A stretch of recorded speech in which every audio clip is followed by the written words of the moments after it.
Okay, so the very first person that we are introducing this evening is a really great friend. I've absolutely loved getting to know this guy. So I actually did some research on when we actually released Jamie's story, and released Jamie's story on December the 17th, 2020, which was actually my 29th birthday. So I was actually on my birthday releasing Jamie's story, of course, making it all about Jamie. And Jamie's just an incredible person. Jamie's been through so much.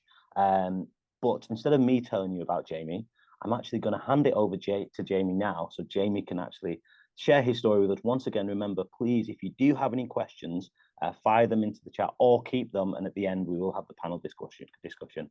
So over to you, Jamie. Thanks, mate. And thanks for letting me hijack your birthday. That was very kind. Okay, so I'm Jamie. Hello, internet, by the way. Hello, everyone. I'm going to take you back to 2018, which was when I guess my story that the likes of Chris and a lot of the people I've met recently would recognize me for.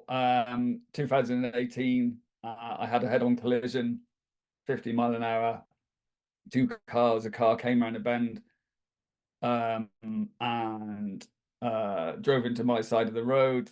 And the result of that head-on collision was some pretty catastrophic injuries on my side. Turned out she had a bigger car than me, so mine became a bit of a mangled mess with me in it. And so just to rattle off some of the injuries that I sustained in that moment, I broke my neck in two places in C2, C5. I broke my back, my lower back. I broke both my legs in the femur. My left tib and fib were crushed. Both my ankles were broken. My left arm was broken. 5 ribs, punctured lung, and a couple of other things. Sometimes it's easier, I find, just to rattle off what wasn't broken, which was basically my right arm. And weirdly, my face didn't take much of the impact either. So actually, weirdly, when I was lying in ICU after being patched up, from the head up, I looked completely fine, because actually my face was suntanned, looked pretty healthy, to be fair. But from the head downwards, I was a bit of a mess. And I was in ICU for the best part of a week. And multiple operations later, they managed to stabilize me. And it was a long journey of recovery ever since then. So the ICU ward was pretty intense, and I was in and out of operations. I think for the first 3 days. It's difficult for me to recollect that, because obviously I was in a pretty bad way. But yeah, I was in and out of operations for the first 3 days. But they did manage to stabilize me, and they weren't sure whether I'd keep my legs. They weren't sure whether I'd walk again. And there was a lot of unknowns at the time. So it was a difficult period. And it's funny, like looking back now, it's not funny, but it's funny for me to look back now, and coming up to 6 years on, life's changed massively for me. And what's interesting is when I tell my story, how it's now changed over time. Because I remember, Chris, talking to you maybe back in the day when we first chatted about my story on your podcast, and I was in a completely different mindset. And what's interesting about tonight is to actually, for me now, to almost talk about some of the positive things that have happened to me in the last year, after 5 years of rehabilitation. So I think my talk before went straight into a lot of detail about the accident and the injuries and the effect it had on me and my family, which was all catastrophic. You know, it changed our lives. You know, in that instant, life changed probably forever. And at the time, it felt like life had changed, I guess, for the worst. And obviously it was intense and it had changed for the worst in that moment. But I can look back now, a much stronger individual than maybe 4 years ago. And I look at some of the things I've accomplished over the last year, and I also look to the future with what's going to happen with the thing that came out of my accident, and it fills me with quite a lot of excitement. So I'm a much different person now than I was a few years ago. Um, and I think that for the vision of the future, that's where I want to talk about Soulkind a little bit, which was a magazine that I started, which might be a shameless plug doing it here, but I guess it's very much part of me. And Chris, you know exactly, you know, the wrestling that I've done with it over the years. But it was whilst I was lying in ICU in a hospital bed, unable to move. I still remember the night that was sort of like the pinnacle night, where I had a really dark morphine-induced drug night, and if anybody's been on intense amounts of morphine, you know the effect it can have on your brain. And I remember this one night just kind of hitting, I guess, hitting rock bottom. I mean, that's when people talk about hitting rock bottom. I don't know whether that's where I was at, but um, that night I didn't know what to do. I just didn't know how to move forward, because I was broken. Everything was broken, and I was in pain. Um, and I woke up that morning, after I actually saw my granddad sat at the end of my bed, and my granddad had passed a year before, and I had this spooky out of body experience. And I was lying in bed that next day thinking, I need help. I need help to get through this. So I started reading these inspirational stories of people that had overcome trauma, and they began to inspire me, like on a real deep level. And there was a couple in particular that kind of made me think, well, if this person can overcome their trauma, one of those people was a guy called Aaron Baker, who had broken his neck in the same two spots as me, and I know you've interviewed him, Chris. An absolute legend who lives out in Hollywood. I watched his documentary because he was told he would never walk again, and 16 years later, he managed to walk across Death Valley, and defy all of the odds after being told he had a million in one chance that he'd walk again, let alone feed himself. So this guy inspired me on a level that went really deep, and I thought, well, if this can help me, I'm pretty sure it could help other people. And I started to see more of these stories come my way. So I read about another guy who had been run over by a bus out in New York, and a year later he was running the Boston Marathon, and all of these kind of stories of encouragement started me thinking, well, why don't I collate these stories and put them into a magazine, or a coffee table book or something of that description. And like those thoughts came a little bit further down the line. Obviously, I had a few years of rehabilitation to go through, but sort of coinciding with that were these stories that I kept tapping into. And fast forward a year, you know, I'd done a lot of rehabilitation myself, and I'd been in and out of hospital, multiple operations. But I knew there was something in these stories, so I thought, right, I'm going to put them into a book and start a magazine.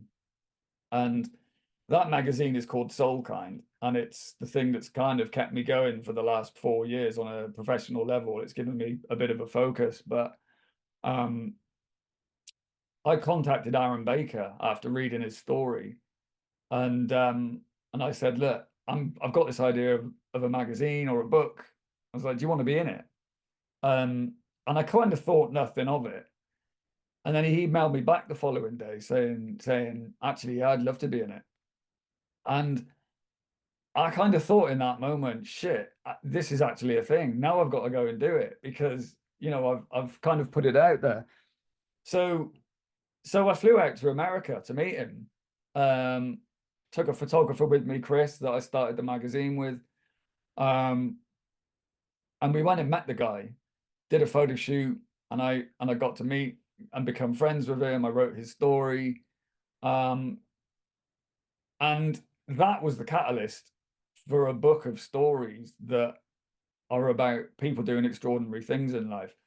And one of the things I learned, I guess, or one of the things I have learned since my accident, is that we can learn so much from other people by listening to other people, like really listening on a deeper level. We can learn so much from other people's mindsets, and that in itself, for me, was just super inspiring. And the more people I read about, the more I wanted to go and meet them. I wanted to put them into this book. So the first book, we ended up with 12 stories of people doing incredible things. There was people that had rowed an ocean in a small rowing boat. There was all sorts, and Aaron Baker being one of them. But essentially, these people doing these incredible things inspired me, and I know that these stories can inspire other people. So we've gone on to do I think 3 editions, and I'm just about to kick off the 4th edition of Soulkind, which is why I've just been to Iceland. So I've just got back from Iceland to meet a guy who's got an incredible story in his own right. He went back to Iceland after 20 years in the film industry to set up a wilderness retreat to help people reconnect with nature. And I spoke to this guy about 3 years ago when I did the first magazine, and he really liked what we were about. So I sent him a magazine out to Iceland, and he really wanted to be in it. And then we lost touch. And then I got back in touch with him a few weeks ago, and he said to me, "Look, I'm really sorry, but I might not be the best person to be in your magazine because I've got stage 3 brain and lung cancer." And it really hit me hard, and something resonated with me. And I thought, so I emailed him back saying, on the contrary, I think you'd be the perfect person to be in the magazine because of your fight, because of your mindset, and the things that we can learn, and actually you could learn from what we're doing. Like, it could be the perfect match. And anyway, he agreed, and I went out to Iceland to meet him, meet his family, and we had the most powerful week I've had maybe in my life, spent with a man who was diagnosed in March last year and was told he might not make it home, to meeting this guy last week and putting some plans in place for the future of Soulkind, working in a collaboration with him out in Iceland. It was such a powerful moment. And so I'm super excited for the 4th edition because his story is incredible. And although this tonight is about my story really is very much about all of the other stories that I've encountered, because those stories have empowered me to get better. And it's funny when people say to me about Soulkind being a magazine, and I'm like, well, it's not really a magazine, it's a book full of stories. And actually it runs deeper than that, because this thing was built on integrity, but it also came from a pretty dark place. And I know it can resonate with people. I know the power of storytelling, as does the likes of Tales to Inspire, Chris, with what you're doing. The power of collaboration and the power of listening to others, I think, is where we're all doing a good thing. So, and Soulkind, for me, it's grown. And this year we're turning it into a CIC, and the idea is that now I'm going to take people on life-changing adventures and help them reconnect with themselves through nature and adventure. And that inspires me. But it's super cool to think that we talked earlier about the lived experience and how important that is to kind of help people going through the same. And I've come out the other end, thank God, after 5 years of hard work, and it's been hard work, and some really low points. But after 5 years of rehabilitation, I've got to a point where actually I have that lived experience. I have my story, and I want to use it now to help other people who are going to go through the same process. I know they're going to go to dark places. I can now help them. And and that fills me with quite a lot of joy. Um, and last year Soulkind was parked for a little bit because I had some personal goals to achieve. So I met a guy through Soulkind number 2 called Adejokun, who had also broken his back, and he had a spinal cord injury, and he set up a foundation called Millimeters to Mountains, and he took 12 people out to the Himalaya at the end of last year to climb up to 5,500 meters. And I was invited to be a part of that group of people. Not all had suffered physical trauma, but a lot of them had. And we spent 12 days trekking up to the highest point I've ever been to in my life, and it was really, really tough. But for me, an absolute personal journey of discovery, and something which now I'm back, I'm incredibly proud of achieving, because I was once told that I might never walk again, let alone have any legs. So to be able to do that and climb up to that sort of height in the Himalaya with a group of people who are now incredibly close friends, filled me with so much joy. I know that I can maybe do the same for a group of people who hopefully will come along with me and be inspired by doing the same thing. So that's kind of my story. I reckon I'm going to be nearly running out of time here, Chris. So that's pretty much me in a 15-minute nutshell. There's so much more I could keep talking about, but it's difficult to like hone it all down into a 15-minute structure. But hopefully that gives a good impression of me and what I've been through. Thank you so much, Jamie. And honestly, 15 minutes isn't enough, but that's why we've got a panel discussion at the end where people can ask as many questions as possible. And I can't wait for the in-person thing that we're going to be getting going, hopefully later on this year. And I'll explain a lot more about that in a little while. But thank you so much, mate, for sharing your story. Just a few things just for people. CIC is a community interest company, which is essentially a social enterprise. So both Marian and myself have a CIC. Which essentially means it's a not-for-profit organization. There's loads of different types, and we can answer any questions about that as well. And I just want to plug as well that the first time I interviewed Jamie, he actually said he couldn't do it at that time because he wasn't in the right headspace. And I just want to be really honest about that, that he just talked about it being really difficult. I mean, he was in a car crash that changed his life forever, right? And essentially, no one can plan for a life like that. And we're going to be basically putting loads of questions out for you guys to ask in a second. So basically, please do keep your questions ready. Feel free to send them to myself or to Hannah. Jamie, thank you so much, mate. Don't go anywhere because the panel will start in a little while. But I'm going to introduce our next speaker, who is Marian Adejokun. So Marian is an incredible, incredible person. So Marian shared her story with us originally on the 14th of November, 2021. It feels like just yesterday. And ever since, Marian has been in touch, and we've been in touch with Marian, and we've been an incredible part of Reach Out to All, Marian's organization, as a partner. And I got to meet Marian in Bolton, of all places, only for a brief amount of time in person.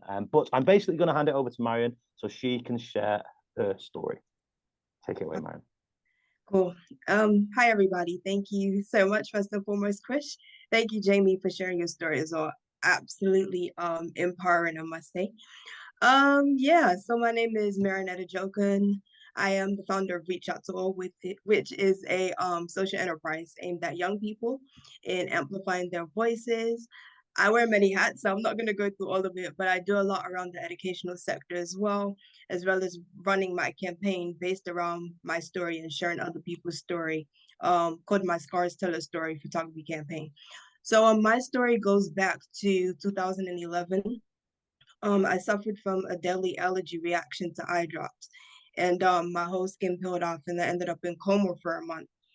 Whilst I was in coma, I'm a Christian, and so I had an encounter with the Lord, and he took me like to this desert area place, and I heard his voice saying that, Marian, that it's not your time to die yet.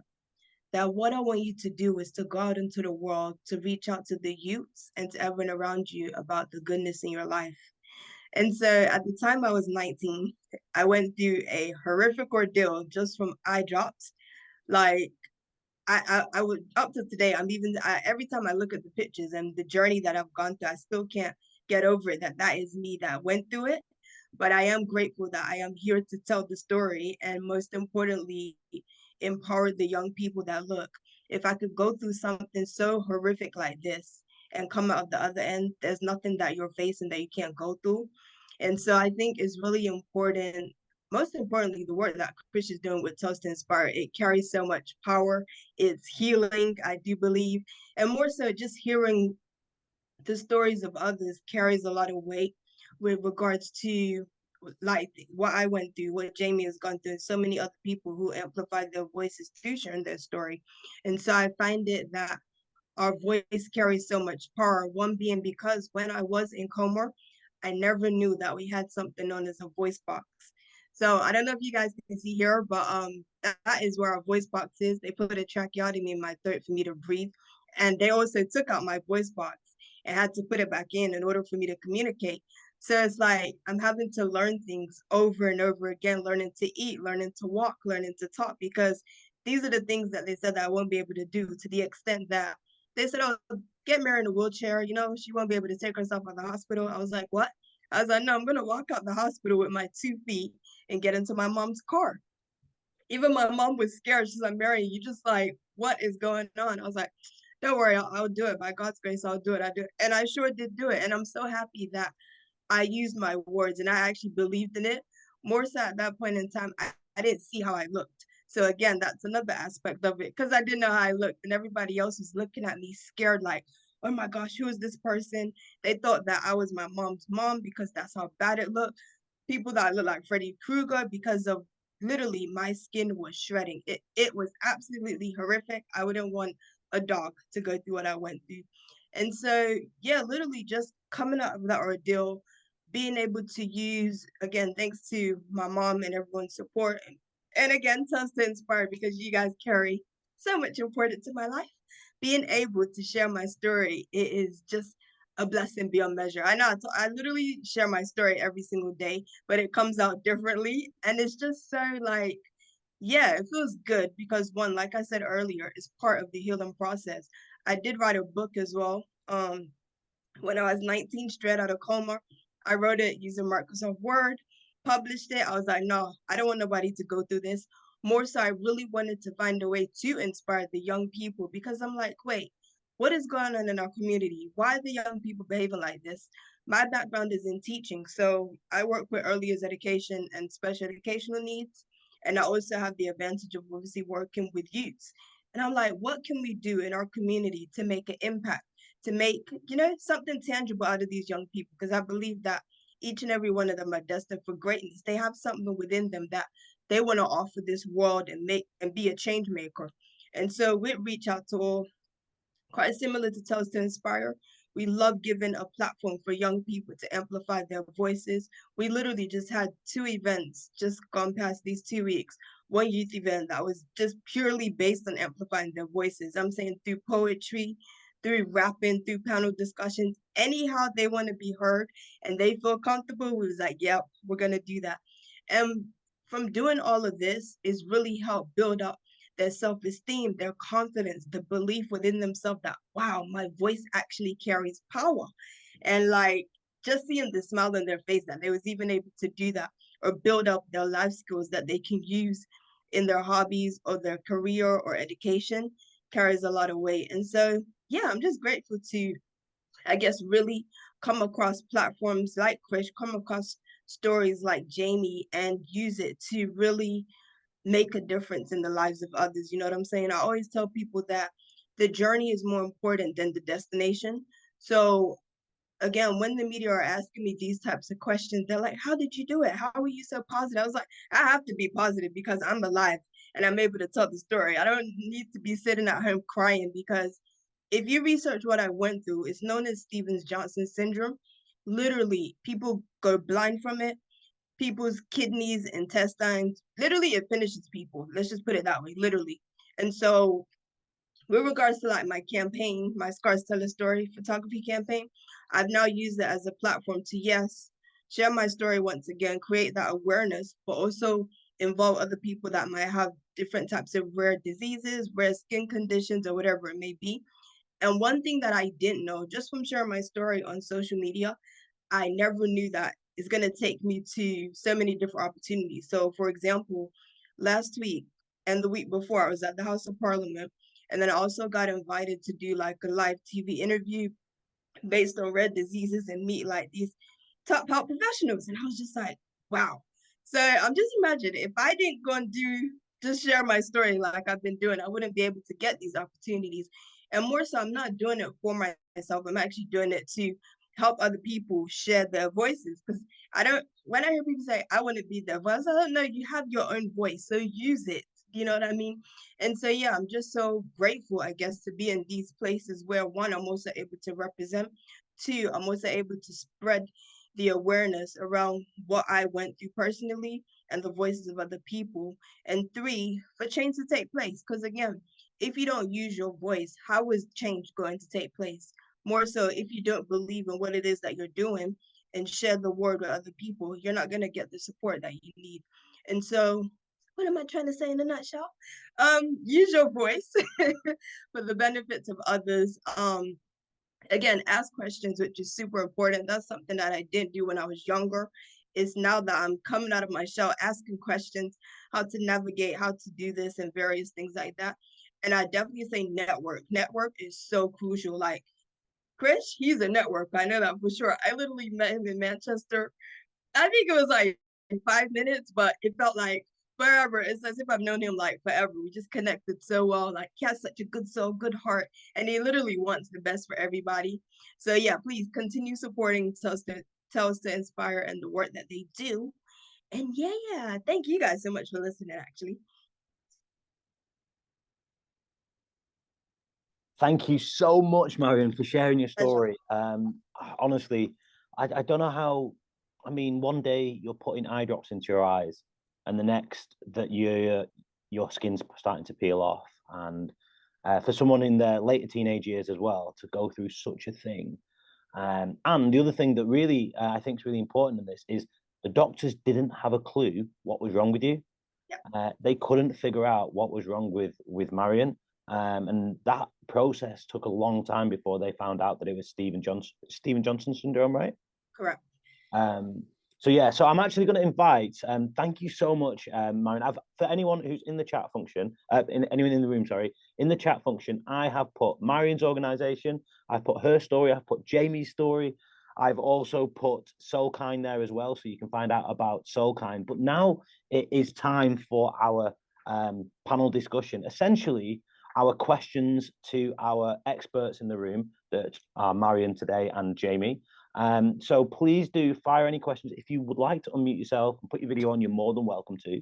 I've just got a few comments that have come through that I didn't say before. I've got absolutely incredible, Jamie. Thank you so much for sharing your story. I agree 100% that your story has evolved further and your focus is now on your experience. Experience has taught you and how you're using your experience to inspire others. And amazing news about the CIC. I've got Pete also agrees with Marian in that side of things as well, with Mel on that side of things as well. Mel's said that she loves your energy, Marian.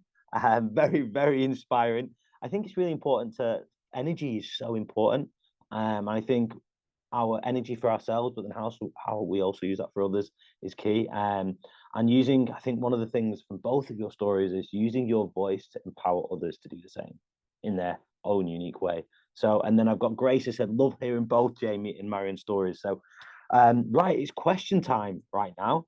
So do you have a question? Any questions, please put them into the chat function, or if you'd like to unmute yourself and ask them directly, you are more than welcome to. Please just jump ahead. I'll leave it to anyone who's got a question for Jamie or Marian, and we can go about asking them.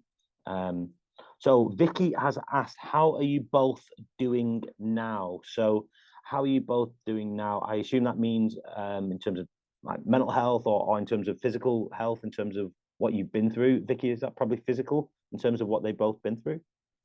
Yeah, physical, but also mental. I think it always has a huge effect. Amazing. Thanks, Vicky. Who would like to go first? Marian, do you want to go? I can see your... Yeah. That's a good question. Again, this is something that I wasn't asked when I suffered from Stevens-Johnson syndrome. So every time I hear it, it takes me a bit of time to digest it when people are like, so how are you now and how is your mental health and well-being? Um, I would say that every day is different, to be honest, because sometimes I get like really tired and don't want to do anything. And at times my energy is like from 0 to 100 where I can't even rest. But again, I think like it's just important for me to remind myself that yes, I know the work that I'm doing is helping other people, but if I don't take care of my own self, I'm not going to be able to take care of others. So I'm always subconsciously talking to myself that, okay, you need to rest, you need to slow down because you don't want to, burn out. I'm a burnouter, which is really bad, but I'm learning to like rest and take my time and just be in the moment and just take it one day at a time. So, yeah, that's definitely something I'm still working on. But apart from that, physically, I am doing good. Thanks. Amazing. Thank you, Marian. And Jamie? Yeah, no, I actually do think that is a pretty good question as well, because I'm coming up to 6 years this summer, and I think although I'm doing great physically, I'm feeling I'm probably fitter than I've ever been, and mentally I'm starting to feel strong again. But like Marian said, I think and maybe this is probably true of everybody. You can't be positive all the time, and you're gonna have down days, and I still get down days. And it was only last week I was just thinking to myself whether I'm still struggling a little bit with the PTSD, because I don't think that's something that ever really goes away. And I think it's always a case of just checking in on yourself, and maybe being kind to yourself. I don't think I'm not kind enough to me.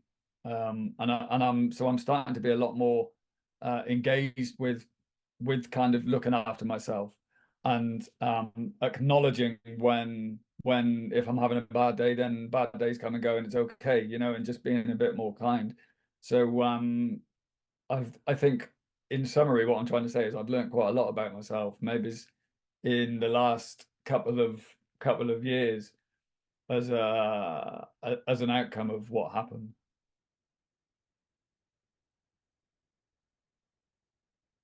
Thank you, Jamie. That makes so much sense, and there's lots. The question I've got here from Pete has also asked, "What are you doing? What do you do to ensure you are practicing self-care?" So, what are some of the more specific things that you do individually, from a self-care point of view? So, yeah, any. That's really more into the nitty-gritty of what you are actually doing. For me, no, you carry on, Marian. Oh, no, it's okay. Okay. Literally, I think fresh air is key.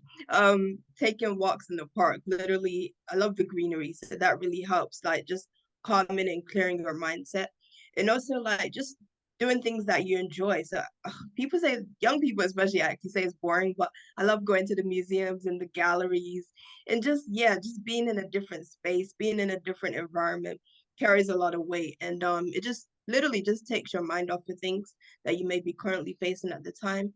And yeah, just having time for yourself. I think that's really important, like what Jamie said, and reflect and taking time to reflect on how far you've come, where you would like to be, where you're going now, what you can change. So yeah, all of those areas are important. Thanks, Marian. Jamie? Yeah, I agree with all of that. And like I was saying, like I've learned to check in on myself a little bit more. But I think ultimately finding nature and adventure, as I know for a fact, has helped me, just by putting myself out there and saying yes to stuff, going and doing stuff, and maximizing life. That's ultimately what I do to keep going now. And Soulkind, like I said, I continue to create Soulkind because the stories that I'm going to get are inspiring, and by speaking to other people and learning from their life experiences, I just think it's such a grounding way to to continue with whatever life throws at us. And I know that from both of what you've both been through is that it's quite interesting that the medics, the people who supported you, the incredible people who supported you. Jamie gave me an example when I came and saw him a few weeks back, that they were just as fascinated about his story to learn from his perspective of what it was like to go through that, because they don't often get that next bit of what it's been through. Jamie, have you got anything on that experience that you had with those people in that room on that day? Because I was invited to do a talk in front of the NHS stakeholders, who were all trauma specialists and trauma working within the trauma sector in their own right, and I found it staggering that they don't get to see the positive outcome of their work. You know, they all work religiously, so hard, and it's, you know, they saved my life. That's the, you know, I stood up on stage with the guy who was the paramedic in the air ambulance who saved my life, and it was an incredibly powerful moment. He's now become a friend, and I'm going for a walk with him on Thursday. So like the connection of that is super cool.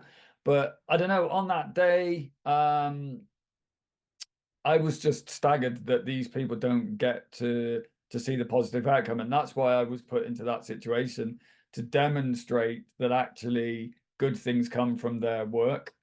And does that answer the question?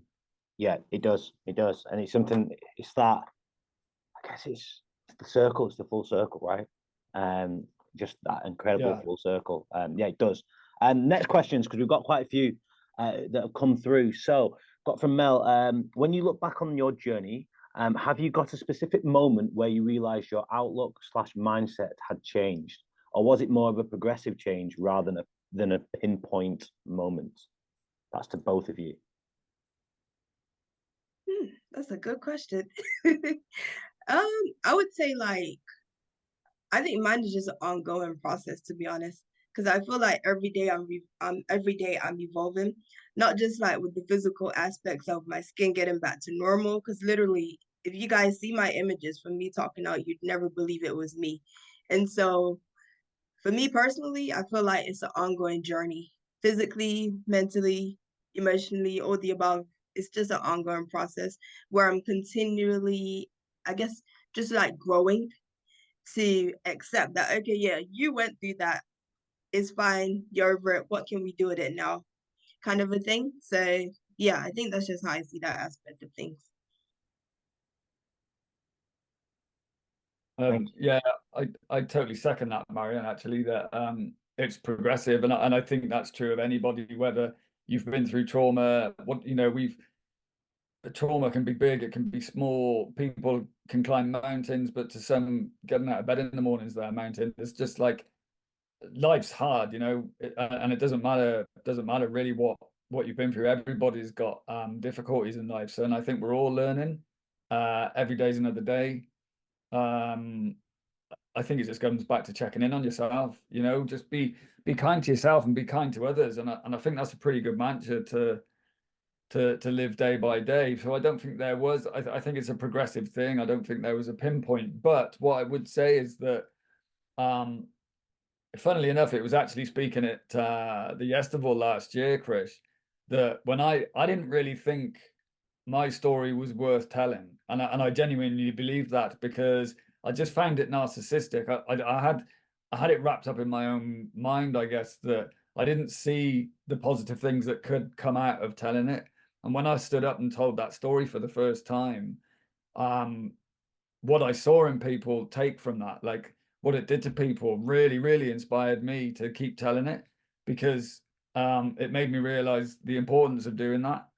So I think I found confidence at that weekend, at that festival, and it's inspired me to keep telling it now and go again with Soulkind. It probably inspired me to go to the Himalaya, and so all of that has a knock-on effect as well. So maybe there was that pinpoint moment where I thought, actually, I'm ready to go again now, you know? Yeah, makes sense. And actually, Pete in the chat had just said, Jamie, I saw your story at Festival last year, and you had me in tears. You are awesome. Pete, I remember Pete coming up to me. I often talk about Pete coming up to me and giving me a hug.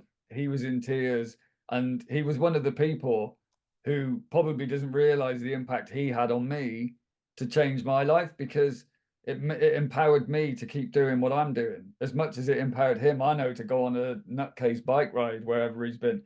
Like, it's all good. Like, this collaboration, this idea of collaboration and working together and learning from each other is insanely powerful.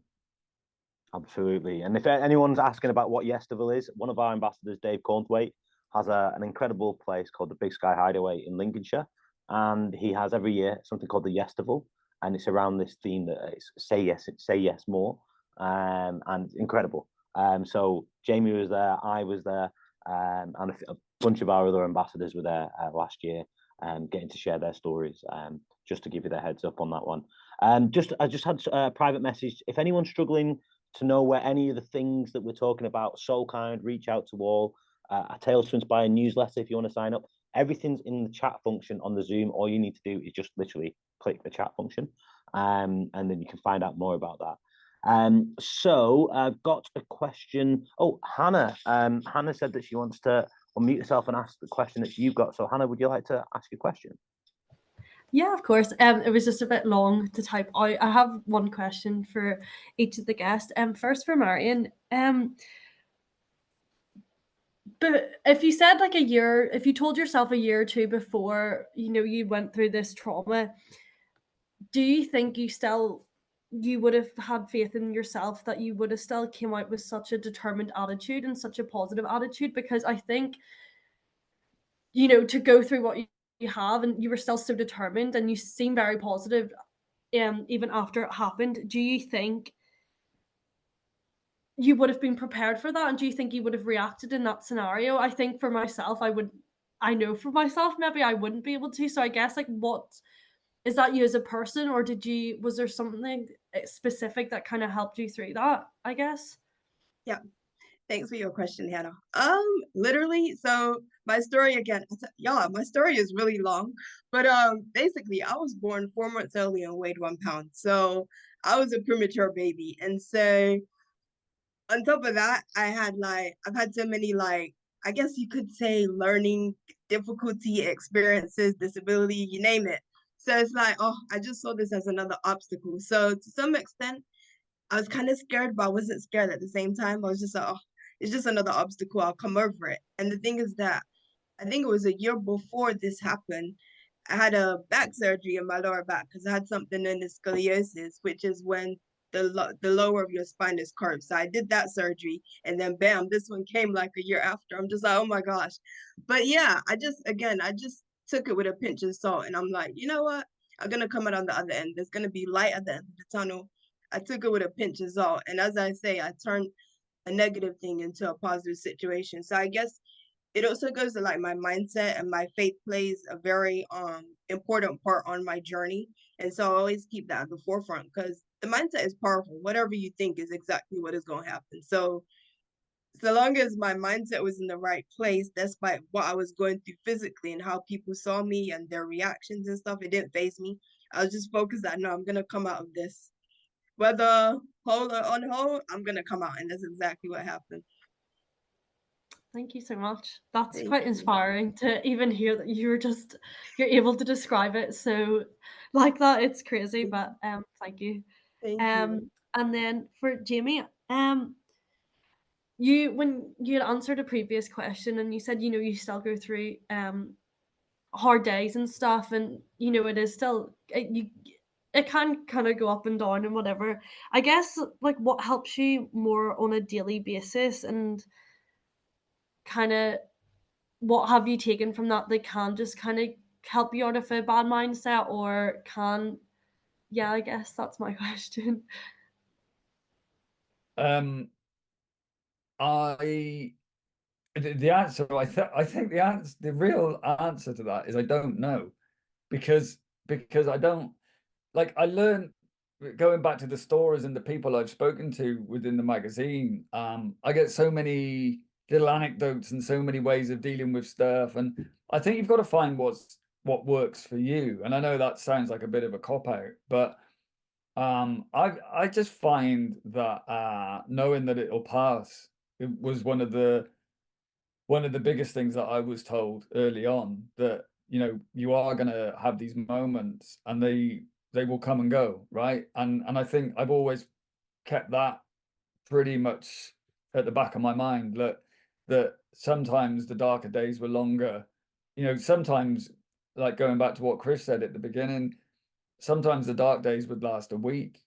But I still really knew deep down that it would pass. And then when it did pass, things felt okay again. Like we said earlier, it's just a case of taking one day at a time, I think. And by doing things like this and listening to other people, I just it inspires you to think differently, to learn, etc., etc. So yeah, but I don't think there's a quick answer to that one, because I, like anyone else, I still have ups and downs, and you've just got to know that they'll pass and things will be okay again, predominantly okay, I think. Thank you. I appreciate the honesty with that. And I also just wanted to say quickly, I had taken a look at your magazine, and the photos are like absolutely beautiful. I was just wondering, do you take them yourself? Is that something that you were passionate about, or do you have someone as well? Because I think they're quite striking themselves. It really comes together really well. The images, did you say? Yeah. Yeah, you picked the one bit that I don't do. Thanks. No, they're just really striking. Like, I think they're so beautiful. I just wanted to say that as well. But sorry, Thank and you, another really quick thing. I'm kidding. I am kidding. I Don't don't take the photos. But I worked with a guy called Chris Bolton, who started the magazine with me, and he's a great photographer. But now I work with a pool of photographers. But my background is art direction and creative direction, so I kind of always knew what I wanted it to feel and look like. Yeah. And a marriage of images and words are basically what makes up the book. Yeah. And lastly, I guess you talked about the life-changing adventures and kind of creating your own. Do you know when this would maybe be happening and stuff? I think it sounds really inspiring. It sounds really something I would love to give a go at as well. Yeah. Yes, I do. I've got for once in my life, I'm actually planning this properly, and it's looking like we'll be launching. I can see you smirking, Chris, almost a little bit there, because he knows. But we're planning on launching this in spring next year, so it won't be immediate, because the first adventure we're going to do is back out in Iceland, and it's going to be with Denny. And my fingers and toes are all crossed that he gets better, and is strong enough to do it. So he's agreed that the spring next year will be the first 6-day adventure out in Iceland. And what better man to actually lead the route as a mountain guide who's a storyteller in his own right. Yeah, so watch out. I'll as soon as things start to unravel and I've got a better plan, I'll put it out there, and no doubt I'll be working pretty closely with Chris to start rolling it out and seeing where some of the applications can come from for beneficiaries, because that's the idea, is that we'll start with 6 beneficiaries, but it'll also be open to anybody that wants to join. Amazing, thank you. Amazing. And just to give a heads up, Jamie is creating his own special paradise down near Bristol, and it's incredible. And that's going to be coming up in the summer, really. So if people do want to find out more about that, do sign up to our newsletter, because I'll definitely be showcasing Jamie in the next few months when he gets things off the ground with that as well. And it could be a little space where he brings certain people who've been through traumatic experiences to that as well. So yeah, there's loads going on there. I've had a few comments in the chat function. Marian, such an inspiring mindset. And Pete said that he loves that he remembers me, so he loves that you remember him, Jamie. That's great. There's one question, and I want to ask it before I get into Pete's next question, is Jamie, me and you have asked this, and we both interviewed Aaron Baker, and there was a question that you asked Aaron that I thought was such a good question. I'd ask him the same question, and the question was, Aaron, if you had gone, if you had the opportunity to go through what you've been through, like the last time you went through that traumatic experience, so Aaron broke his neck, would you do it again? And for the person that you are today, I'm going to ask that question to both of you, with what you've both been through in terms of your traumatic experiences, and would you both go through the experiences again, or would you have preferred actually change completely that experience that happened to you, because obviously it make you a different person today? So I'm going to go with Marian first. I'm still thinking. My instinct is like, no, like, no way I would not want to go through it again. I feel like even if I didn't go through what I went through, I kind of still feel like I'll still be sharing my voice either way, because I like to talk anyways. Speaking is part of my job. So it's like, yeah, I'm going to talk either way because I always have something to say. So I would say no, because yeah, no way. No. Then again, it's like, would I have all these opportunities that I have? So yeah, it's kind of like a 50-50, but deep down my instinct is like, no way. Thanks, Marian. And Jamie? Yeah, I don't know, Chris. Like I remember asking Aaron that, and you know, me and Aaron, you got to remember, Aaron inspired me to walk again. And there's a great photograph of me and him stood in his garage in the Hollywood Hills, and we both stood up arm in arm. And it blows my mind for two reasons. One, that we both stood up, but also that I was stood in Hollywood Hills. Like, it was like, what the hell, man? But I don't know whether I'd want to go through what I've been through, because I think I was an okay person anyway. So I think I would have lived a great life on another path. So I don't really, I know a lot of people say that they wouldn't change what they've been through because of who it's made them, but I think I would have to say no as well. Thanks, Jamie. Thank you both for your honesty as well. I've got a question that's just come through that Grace would like to unmute herself and ask it. So Grace, go ahead. Thank you. I wanted to ask Marian and Jamie, now looking back, let's say if you were to go back to your younger self and you've just been through the situation you've gone through, what advice would you have wished someone had told you then, or anything, even if it's to do with your mental health and just recovery? What would you say to looking back at your younger self, or maybe something that you would have wanted someone to tell you now looking back? That's a good question. I don't actually know how to answer that question, to be honest. Really? Because I don't want to say, oh, that everything would be all right, because people are already telling me that, and inside of me, I'm just like, okay, yeah, I think I know everything's gonna be all right. That actually, yeah, that my story would impact the lives of others. I didn't know it's gonna impact it this much to this extent globally, and so I'm just humble and grateful for that, I guess, that I actually took the opportunities that came my way to actually share my story. Because if I didn't, and I stayed quiet, and I was, what's the word, doing like self-pity behind closed doors, I don't feel like I'll be like useful, you know what I mean? Useful to this society that we're living in, and helping other people that have never shared their story before come out of their shells, to help build their self-esteem and confidence, and knowing how important they are to the society that we're living in and the difference that they can make. Thanks, Marian. And Jamie? Yeah, that's a big question, Grace. Sorry. No, it's good. If like I think it would be about putting, because mine was a physical trauma and I'd broken so many bones, and I knew deep down that it was going to be a long road of recovery.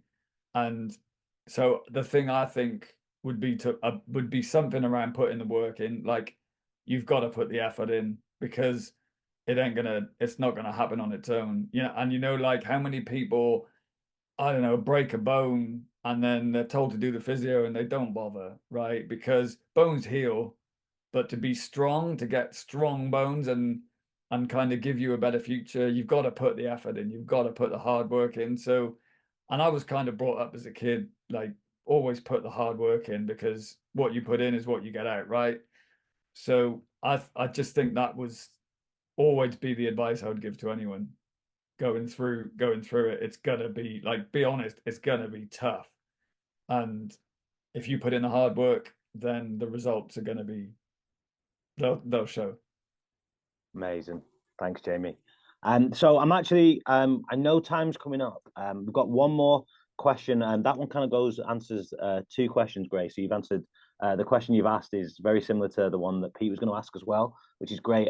Dom has just asked if he's going to unmute himself, and then after that, we'll then close things up. So Dom, would you like to ask your questions, mate? Yeah, nice one. No, thanks so much for sharing, guys. That was really powerful. Yeah, so for Jamie at first, again, mate, really empowering. At one point, you mentioned you had some like personal goals you needed to do, and you took a little bit of a break from Soulkind. Just like, how did you find that balance of like, okay, now my goals are achieved, I'm going to focus back on Soulkind, or was that like part of your personal goals? Yeah, no, that's a really good question, actually, because Soulkind was self-funded, and it was a really difficult, I started it with a guy called Chris Bolton, who was the photographer, and we got to a point where we'd invested as much time and energy and money, probably more importantly, that we could. So we kind of gave it a bit of a sabbatical and just let it sit for a bit. And that just happened to coincide with me wanting to do my own personal, like, physical goals, and that was to climb Snowdon and then go to the Himalaya. But I think it was the Himalaya that made me want to resurrect it, because I went and climbed up to high altitudes with a group of 12 people, and I watched them. It turned out that I was the oldest on that trip by 8 years, and I watched a group of people grow, a lot of them in their 20s, which is, I'm 48 now, and these people grew as individuals, and seeing that and watching them become strong individuals just made me think how important Soulkind is, and I wanted to resurrect it. So I got back from the Himalaya, and that was first on my list. Right, I'm going to go again with it and make it happen, and evolve it, change it, and grow it. And that's the journey I'm on now. And I've only got back in October, so I've got a few plans in place. And this year's going to be an exciting year for it. So I'm energized. Oh, that's great. No, thank you so much. And yeah, for Marian, great energy, super positive. It's kind of mad this all happened through eye drops, because I work in software and I play way too many video games. So I'm staring at screens all the time. So I'm always putting eye drops in. I've literally got 2 on my desk right now. But yeah, so you said at some point, even though things weren't going your way, you were still able to stay positive. Just, do you have any techniques you could share that really helped you to stay positive through them times? Yeah, I guess one of them is fulfilling my purpose, which is helping young people. So like my social enterprise, Run and Reach Out to, although like it comes with the challenges, but I also like a lot of young people are obviously benefiting from the work that we do. So that really does keep me going. Apart from that, like literally helping others. I don't know. I don't know if I would say I'm a people person, but I do love to help people the best way possible. So I guess another aspect of what I do is that not that people have gone through what I went through, but they've gone through something. And so like literally just use my social media page to assist them, support them, guide them, signpost them, and all that kind of good stuff. And also, yeah, just taking time. I love being by myself sometimes. Taking time to, yeah, just enjoy the peace and quiet, hearing the birds. I said earlier, I love going to the park. I love going to the galleries, just at least clearing my mind and taking my mindset off of I'm a workaholic and working 24/7. So yeah, just I guess finding things that you're interested in, finding a group again that is interested in the same things that you're interested in doing, and trying new things. I love trying new things. I love trying out challenges, meeting new people, and yeah, I always love growing and learning and having an open mindset. So yeah. All right, thank you so much. Cool. Amazing. Thanks for the questions, Dom, as well, mate. Cheers. That's amazing. And then it comes down to one of the things that, and this is for my mental health as well, and what I do is having a long-term project to focus on is so important. And I think having that something to always come back to, you know, even if you put it on the back burner or whatever it is, you can always come back to that project. It gives you a focus and it gives you a purpose. Having a purpose can be something really special. I think we all need a purpose, whatever that is. And I think having a long-term project, all of the 8 people, it's so weird. I didn't know I'd done this. All of the 8 ambassadors we have in the 4-week program, so this is the 2nd week of our live talks, our Talks to Inspire. All 8 people who are sharing their stories are all entrepreneurs who have a long-term project, which is so weird when I connected those dots. And I had no reason to think that I was going to do that just getting entrepreneurs on. But it's something like really, really special that I didn't know. And the other thing is that Marian just shared as well is being selfless. It's a term we use quite a lot. It's probably the best way to be selfish. You know, helping others helps yourself 10 times more than it helps the others. So there's something really special in the act of service that I think is just really, really special. So I know that we've come to an end essentially with this evening. I want to ask a favor of everyone who's on the call. Can you please essentially sign up to our newsletter? I've put it into the chat function. So sign up to our newsletter so you can find out more about what's going on with our incredible ambassadors. We've also got 2 more of these. So we've got Sandy Roberts and Nana Marfo next week. And then we've got Harrison, the incredible Harrison Ward, and we've got Isaac Kenyon sharing the stories in terms of the power of the outdoors, and next week's Adapting to Circumstances. They're amazing, amazing events. You've seen that it's real life people sharing real life stories to inspire positive change. And the other thing is, if you could write a testimonial, just a little bit of what you thought of today, how was it? Did you like it? Did you not? Anything that really supports us that we can use going forwards, that would be amazing. If you've got any more questions for Marian or Jamie, let me know. And basically, I'll be sending an email out post this. So tomorrow you'll get an email and you can then reach out to Marian and you can reach out to Jamie with any more questions that you may have. But otherwise, I'll hopefully see you next week. Thank you so, so much, everyone. Have a wonderful evening and please take care. Thanks, guys. Thank you very much. Bye-bye. Thanks for having me. Cheers. Take care, you guys. Take care, everyone. Bye.